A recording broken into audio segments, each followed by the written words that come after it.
Great pranks that totally backfired. Fake kidnapping. In March of 2013, residents of Manhattan were terrified to see a couple named Melody DeJesus and Christian Joe apparently chased down and abducted by two hooded men.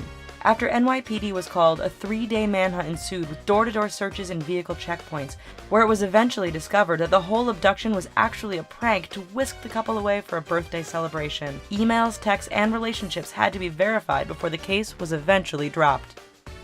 Candy versus cash.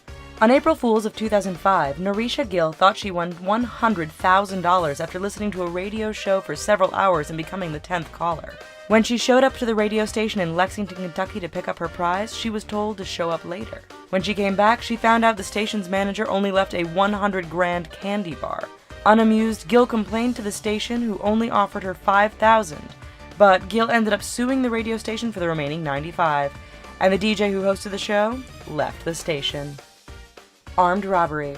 In 2014, Justin Orman was working at the Interstate Battery System near Detroit, Michigan, when his boss asked him to do an errand of picking up inventory and payments from a nearby auto parts store.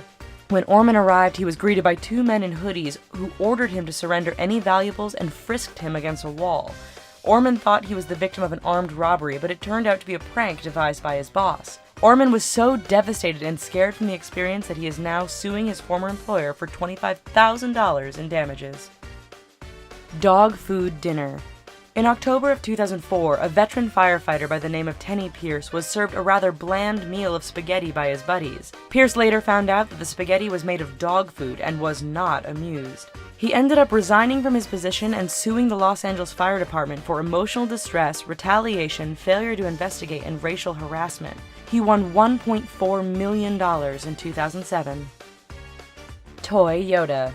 A manager at a Hooters restaurant in Panama City, Florida, named Jared Blair decided to host a contest where the waitress who sells the most beer would win a Toyota, or so she thought. The winner, Jody Berry, was happily escorted to the parking lot blindfolded, where she realized she actually didn't win a car, but instead a toy Yoda, which was a plastic Star Wars figurine. Berry quit her job, sued Hooters, and won. While it is undisclosed as to how much money she won, she was able to pick out any Toyota she wanted from the lot. Paralyzing toilet. Donald Adams III was out camping with his relatives when he had to use a portable toilet. While inside, his relatives backed up their truck to the door to lock him inside.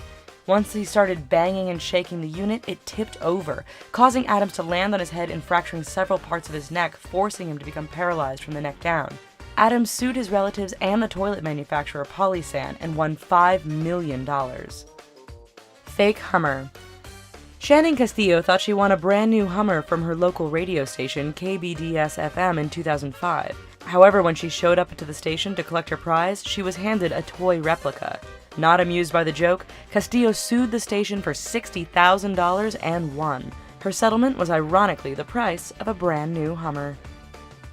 Fake arrest. The Southwest Airlines Albuquerque stop is notorious for staging pranks and initiations for new employees. But one prank went too far when a brand new customer service agent sued the airline and the police for post-traumatic stress disorder. Marcy Feucherbach was put into extreme emotional distress after she was arrested in front of her colleagues and customers and taken away in handcuffs by the police, who were in on the joke. Feucherbach won her suit against the two companies and quit her job. Woman claims to kill her husband. Tennessee native Susan Tammy Hudson called her sister on April Fools in 2013 and claimed that she shot her husband and was cleaning up the mess. Hudson's sister called the police, who went to her house to investigate. After Hudson's husband came home from work, the police realized it was a joke, but instead of laughing, they slapped handcuffs on Hudson. While she was never arrested, she probably won't joke about something like that again. Fake shooting prank. A woman who worked at Virginia College in South Carolina was arrested and charged with disturbing a school, breaching the peace, and unlawful use of a telephone. On April Fools in 2014, Angela Timmons texted her daughter and told her there was a shooter at the college where she worked. Fearing for the worst, her daughter called the police, who rushed to the scene. Once it was realized that the whole thing was a hoax, the police were not amused and Timmons was arrested.